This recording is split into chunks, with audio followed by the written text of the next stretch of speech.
Louisville undergoes a massive cleanup following historic flooding. Mayor Craig Greenberg unveiled his Safe Louisville plan, and the Office of Sustainability performed a waste audit on one of the downtown office buildings. All that and more on Louisville This Week. I'm John Ramsey, Director of City Partnerships. Mayor Craig Greenberg was joined by Senator Mitch McConnell for a flooding cleanup update during the mayor's weekly press conference. Over the past 3 days since Saturday morning, our public works crews, our contractor, have been working literally from sun up till sundown, cleaning the flood debris, trash, mud from the roads, sidewalks, parking lots, and other public areas.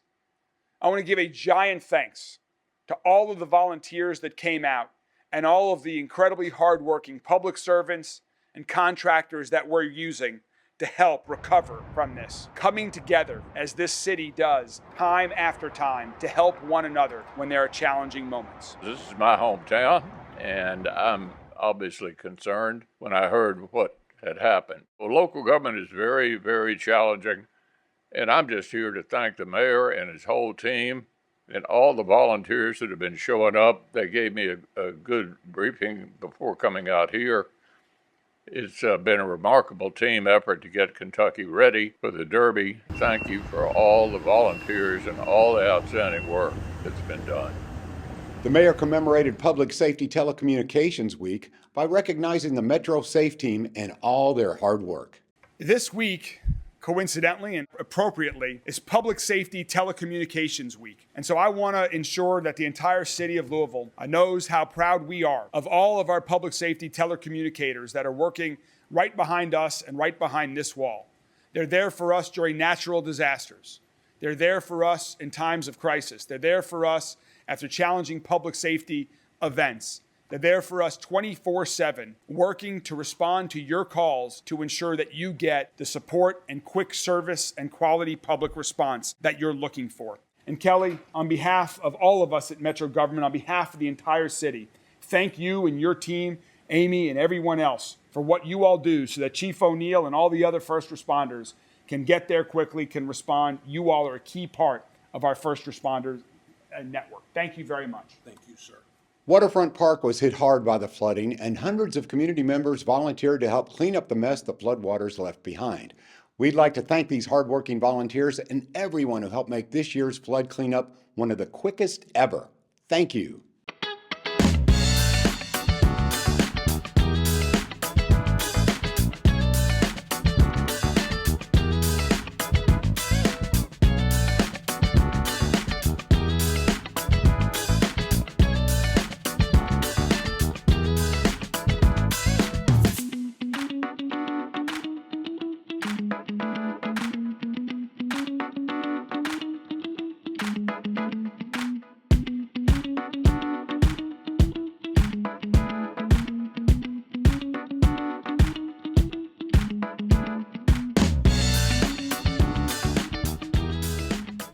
LMPD Chief Paul Humphrey held his bi-weekly news conference with updates on crime trends, safety tips, and a discussion of how several LMPD units work together to make significant arrests. As of right now, we are still trending in the right direction. We are never where we want to be, but we are always going to strive to be a little bit better. While we're down 30% in homicides, 30% in non-fatal shootings, and 23% in robberies and carjackings, we always want to strive to improve and make sure that those numbers continue to be a reflection of the hard work of the men and women of LMPD. So I want to give you a couple of examples of some of the work that's been done over the past few weeks. This right here started off as a stolen vehicle that was related to a shooting. And so our CID detectives from our Criminal Interdiction Division, SWAT, patrol officers in the 1st Division came upon this vehicle. Several subjects ran in that process. They pitched some guns. SWAT ended up surrounding the location, and we recovered more guns. So out of that, we had 10 people arrested in total, 4 adults and 6 juveniles. 6 of these guns were reported stolen. 2 of them that you can see highlighted had aftermarket manufactured Glock switches. And so what those do is they convert those normal semi-automatic weapons into full auto weapons. And you can only imagine the level of danger that creates to the public and how important it is to get those off the street. One of the other things we've talked about is our prohibited firearm possessor program. And this is targeting those who we know are violent career criminals who have gun histories. And this subject right here, Michael McOrder, had a felony warrant for felony gun charges and decided not to go back to court. So our officers doing diligent work, going out there and looking for bad guys to get them off the street and make sure that they're not repeat offenders.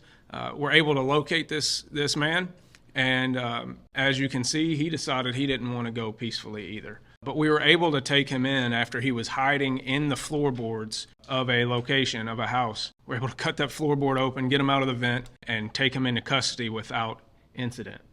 And in order to do that well, we need the cooperation of the community. Make usage of the anonymous tip line. It stays anonymous. This is an opportunity for the community to help us get bad folks off the street. Mayor Greenberg released his Safe Louisville plan, a comprehensive plan to continue reducing violent crime in Louisville. Safe Louisville takes a new, coordinated, multifaceted approach that has all city departments, federal partners, state agencies, and community organizations, including some of those gathered with us here today, to work together to prevent violent crime from happening in the first place and to protect public safety. This plan will be implemented with a clear goal to reduce violent crime by at least 15% every year. That plan has 3 pillars. First, prevention. Second, intervention. And third, enforcement. We will collect data and provide regular updates, including those updates on all of the successes that don't necessarily make it onto primetime TV. We want you to not only be safe, but feel safe as well. This plan is being published online right now at louisvilleky.gov/safelouisville. The Louisville Metro Office of Sustainability performed a waste audit to help determine the performance standards for Louisville Metro buildings. It's going to take a while. The building that we're auditing today is 444 South 5th Street, Metro Development Center. Finding out if the trash is being sorted correctly so that we can recover as much recycling as possible. Gloves are right there. There are certain ways to estimate it, but the best way is actually just to dig through the trash. One person's trash, another person, my treasure. We have a lot to get through, Karen. I know. Is it possible? I'm trying to wrap my head around it. How there's so much. Weighing everything. You could just weigh your recycling and find out this is how much we're recycling, but if you don't weigh the recyclables that end up in the trash, you don't really know how you can improve. Did you guys clean out the refrigerators in the whole building? No, but we really should have. No, someone did. Now we have more of a reason to do it because of the Office of Sustainability having some other projects to include this data in, so we're excited to partner. What we're focusing on today is building performance standards. So we're going to be collecting all sorts of data from this building, energy, waste, human experience, and transportation to see how people experience the building. And all this data will help us see how green or sustainable the building is compared to other buildings. I've just been putting them here for right now, Okay. and maybe at the end we'll Figure something out? Yeah. We want to have a high diversion rate. We want to have clean recycling Packaging is going together, right? so that it can actually be recycled. All this small stuff here. Nobody's perfect. Even our office at Solid Waste, we have room for improvement there too. You can always do better work when you work together. Plenty to learn here, and then we can disseminate some of that knowledge throughout Metro. The Louisville Downtown Partnership held their annual downtown cleanup just in time for Derby.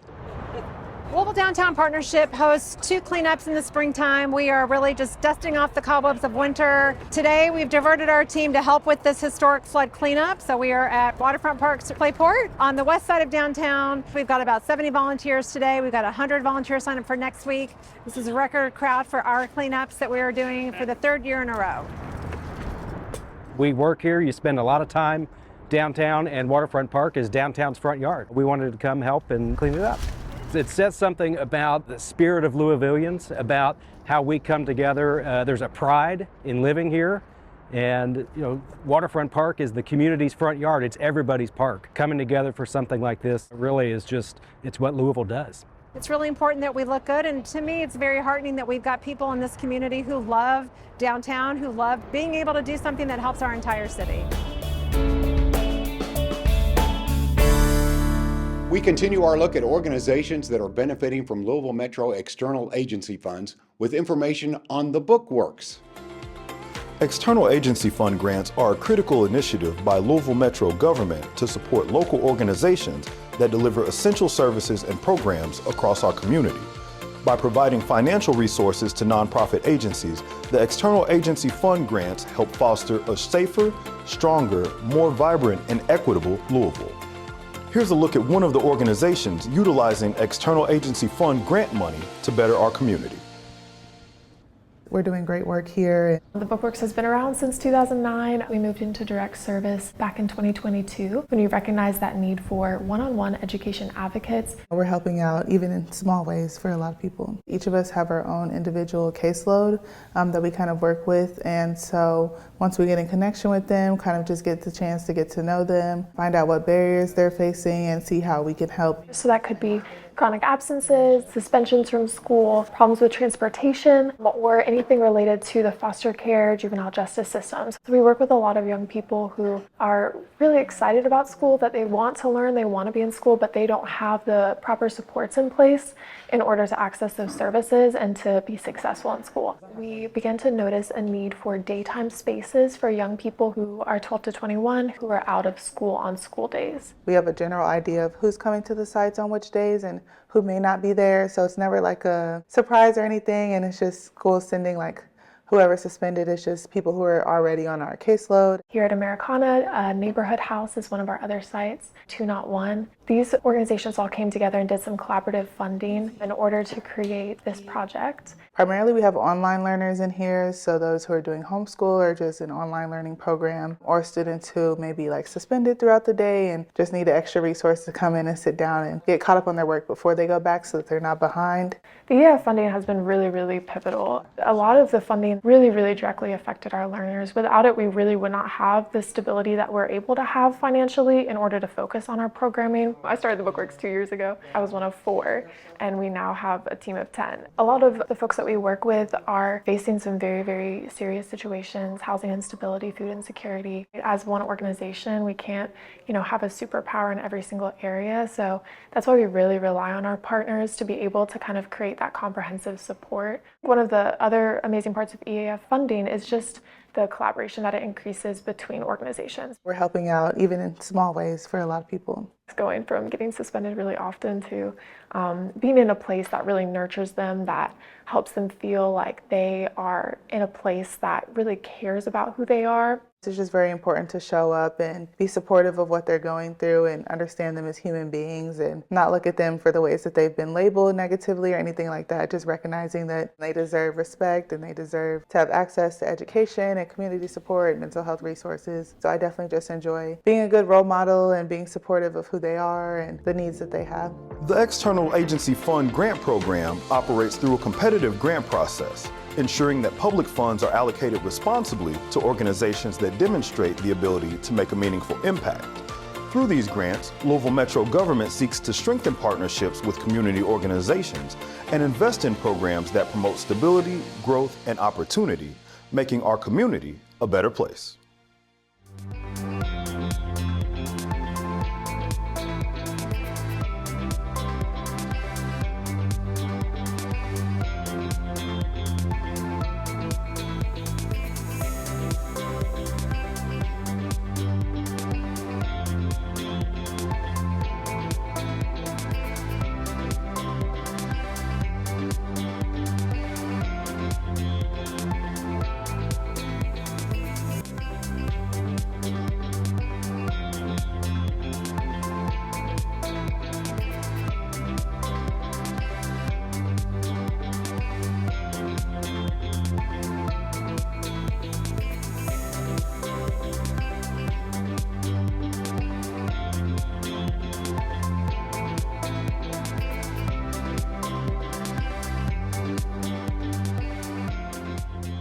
Our monthly Beyond the Bench show keeps you up to date on what's new and exciting with Louisville Parks and Recreation. We still have our Fairdale and Sun Valley pool. Those are our 2 L-shaped pools. Right. Those are your traditional pools. Those are being worked on right now. We start early spring and start scraping and getting them ready to paint and then we'll have them filled up and ready to go on Memorial Day weekend. Okay, so you mentioned our two veteran pools. Oh, lifeguards, how are we doing with those? Fairdale and Sun Valley is completely staffed for the summer. We're still got 3 classes coming, and then we're doing 2 special classes down at Central and Shawnee High School. We are not a typical open Memorial Day, close on September Labor Day.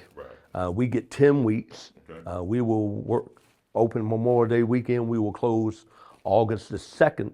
The new Algonquin swimming pool will be open and ready to go for Memorial Day weekend. We will be opening that weekend, and it is unique because I've been trying for 17 years telling parks that we need some updated swimming pools, and it's taken a long time to get there, but we are finally there.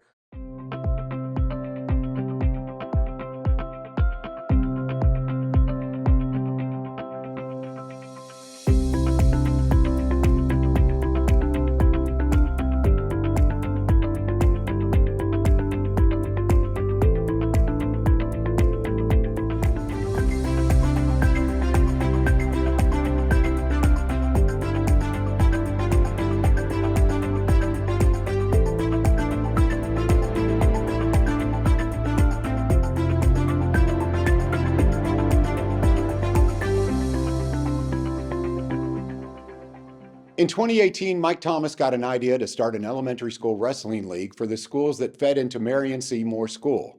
The goal was to build better wrestlers, but the program ended up also building a stronger sense of community. Here at Lure Elementary, the Moore High School Wrestling Program's foundation is being poured. It's super cool. There's not a lot of programs in Jefferson County that are doing this, where we can feed directly into our middle school. Lure, Smyrna, and Hartstone Elementary Schools are a part of the Moore Wrestling League. These are the 3 elementary schools that feed directly into the Marion C. Moore School. I went over to Jeffersonville. Danny Struck is the head coach over there, and he's a really good coach. And he was doing this over there with their feeder elementary schools. And I just wanted to do the same thing. Mike Thomas is the head coach of the Moore High School Wrestling Program. The league has been around since 2018. The goal of starting it was simple. Just expose them to wrestling at a younger age. I mean, years ago, kids didn't know about wrestling until high school. So in our area here in Highview, it's starting to be known that we've got quite a few wrestlers that come out of here, and we do start in elementary school. We just try to spread the word and build community through it. One of the ways the community is being built, the high schoolers help coach the elementary school students. A number of the high schoolers, like Moore senior Brody McCoon, were part of the same program. It's really good for the sport, but yeah, it's crazy to see just how much it's grown over the past few years, just elementary wrestling as a whole. While it's helpful for the wrestling program to have this many kids come out and fall in love with the sport of wrestling, McCoon says it's also important for these kids to get to know the high school program. It's building a connection because these kids thinking about where they want to go to high school, and they're thinking of Moore as the spot they want to go just simply for wrestling. It's definitely great to have these kids out here young, so that way you can just roll right into it. Even though these student athletes were preparing for the Moore Wrestling League meets right before spring break, one student is already looking forward to continuing this wrestling tradition. Do you think when you are a senior, you're going to come back here to Lure? Yes, yeah, I hope. Are you already looking forward to that? Yeah. Why are you looking forward to it already? Because I want to help other kids relive the passion I have for this sport. Mayor Greenberg is keeping the public informed with his weekly Mayor's Minute. This week, we have been focused on a historic cleanup for those historic floods, and we are moving fast. Every day, we have crews working from sunup till sundown, and you can see that progress. This city is going to be as clean as it ever has been for all of the wonderful Kentucky Derby Festival events that are leading us up to the 151st Kentucky Derby. We've also focused on releasing our crime plan this week. We have a new plan to reduce violent crime in Louisville that takes all of the things our administration has been working on, focused on prevention, intervention, and enforcement.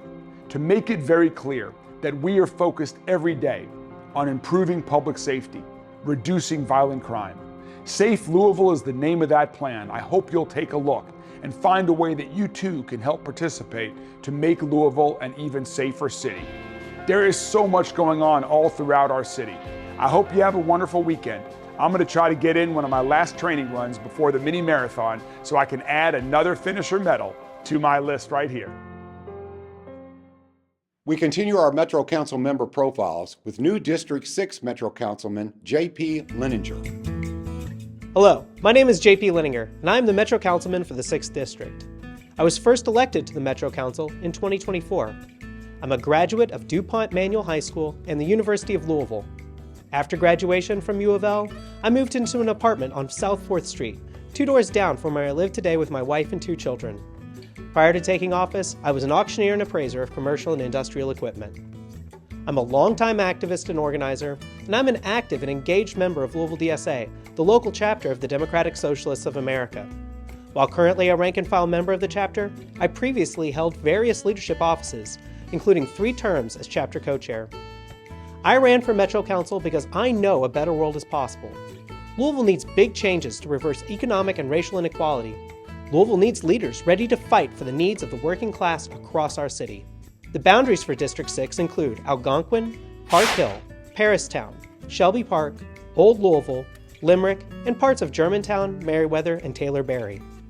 Our district is home to Shelby Park, Taylor-Berry Park, Parkway Place, Logan Street Market, and schools such as DuPont Manual High School, Lyman T. Johnson Traditional Middle School, No Middle School, Cochran Elementary, McFerrin Preparatory Academy, Englehart Elementary, and part of the University of Louisville campus. Old Louisville is home to Central Park and great events like the Garvin Gate Blues Festival, the Kentucky Shakespeare Festival, and the St. James Court Art Show, taking place in the nation's largest collection of Victorian architecture. To learn more about District 6, please call 502-574-1106 or visit www.louisvilleky.gov/District 6.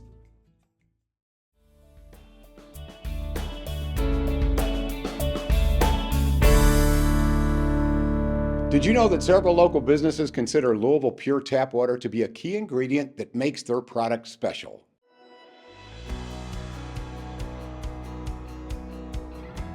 Hi, I'm Kayla with Louisville Water, and this is Made with Pure Tap, a special segment where we're highlighting some amazing local businesses that use water to make their products. Here in Louisville, we're proud of our drinking water. It's so good, we even gave it a name, Louisville Pure Tap. Today, we're at Rabbit Hole Distillery. Let's go see how they're using Louisville Pure Tap to make their one-of-a-kind spirits. Hi, my name is Kaveh Zamanyan, and I'm the founder of Rabbit Hole. I started Rabbit Hole because I've always had a real soft spot for fine wine and spirits. I cut my teeth in the hospitality business. Louisville, of course, is the gateway to the Kentucky Bourbon Trail. It's my hometown now, and it's important to start a company here in Louisville in part because of the ingredients. In addition to the grains, Louisville Pure Tap is a critical part of what goes into our products. One of the most important things when it comes to water is to make sure that you don't have iron and sulfur, essentially ingredients that are not good for bourbon production. And one of the most important things about Louisville water and Louisville Tap is that it's essentially good water, perfect for distilling. One of the things that makes Rabbit Hole unique is the fact that the distillery is set up like a culinary kitchen. We make what I describe as extreme small batch, meaning that every batch is generally about 20 to 23 barrels. But collectively, when you put the whole facility together, we're able to produce 27,000 barrels a year. Kaveh, we're proud to give Rabbit Hole Distillery the Made with Pure Tap seal of approval. Thank you for your commitment to quality and for using Louisville Pure Tap. Cheers.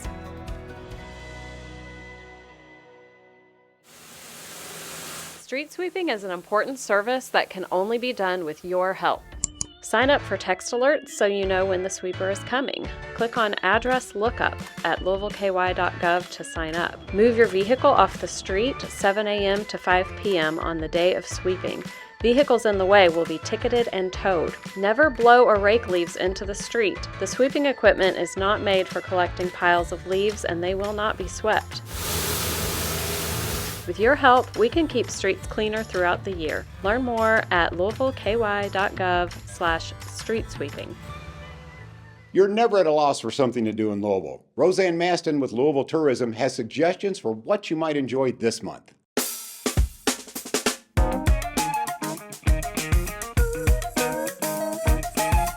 Hi, I'm Roseanne Maston with Louisville Tourism. I'd like to mention a few events happening around Louisville this week. Broadway in Louisville presents & Juliet from April 22nd to the 27th. This hilarious new musical flips the script on the greatest love story ever told. The musical performances will take place at the Kentucky Center in downtown Louisville. Just announced, the My Morning Jacket Come Home Again tour, which is slated for 5 shows nightly from April 25th to April 30th at the Louisville Palace. Each night of the run will be completely unique with no repeat songs, and every evening will also highlight different Louisville artists to share the stage with MMJ. Make sure to get your tickets now as shows are selling out fast. April 26th marks the long-standing tradition held annually, the Kentucky Derby Festival Mini and Marathon. This unique road race allows runners to see iconic Louisville sites, including the Louisville Slugger Museum, historic homes of Old Louisville, and the Twin Spires at Churchill Downs. Even if you're not participating, you're invited to cheer the runners on. Learn more about these events and others at www.gotolouisville.com. Just click on the calendar of events.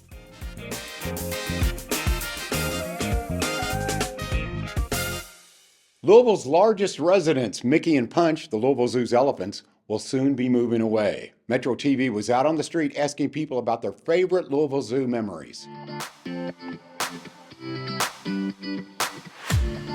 I actually work for the Louisville Orchestra, and so my favorite memory of the zoo is performing at the orchestra event last year. So the Louisville Orchestra and the Louisville Zoo collaborate on a amazing concert right there on the zoo. You get to tour around the entire zoo, see all the animals beforehand, and then you get to have a wonderful concert afterwards. It is just such a cool way for these two amazing Louisville organizations to come together for a great event in a great space. My favorite memory at the zoo is when I was a kid, we went with my paraplegic grandpa who had polio, and he was on like a motorized scooter. And you know how hilly that zoo is.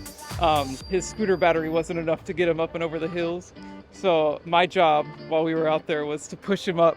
So we were going up and zooming up the hills, and I was pushing him all the way up it. I thought it was fun.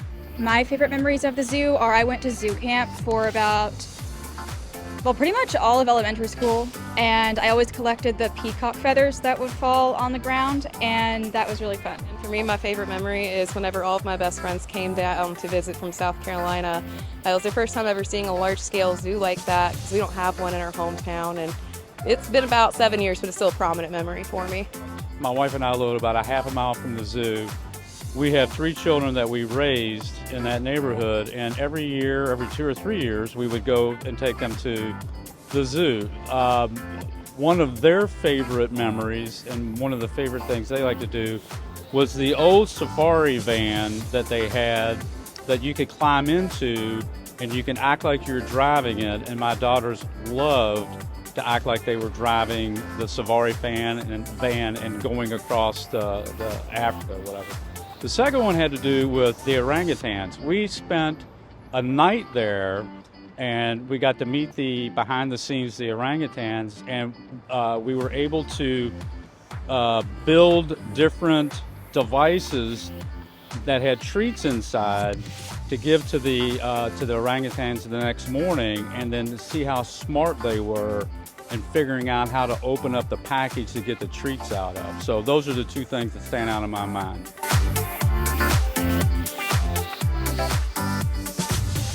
Metro Animal Services has several dogs, cats, kittens, and puppies that are all looking for a good home.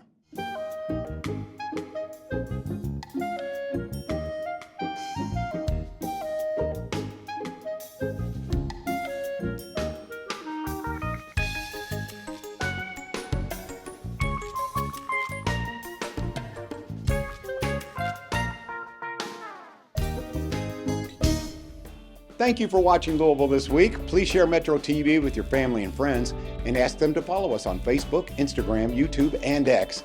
And download our app on Roku, Apple TV, and Amazon Fire TV. Have a wonderful week.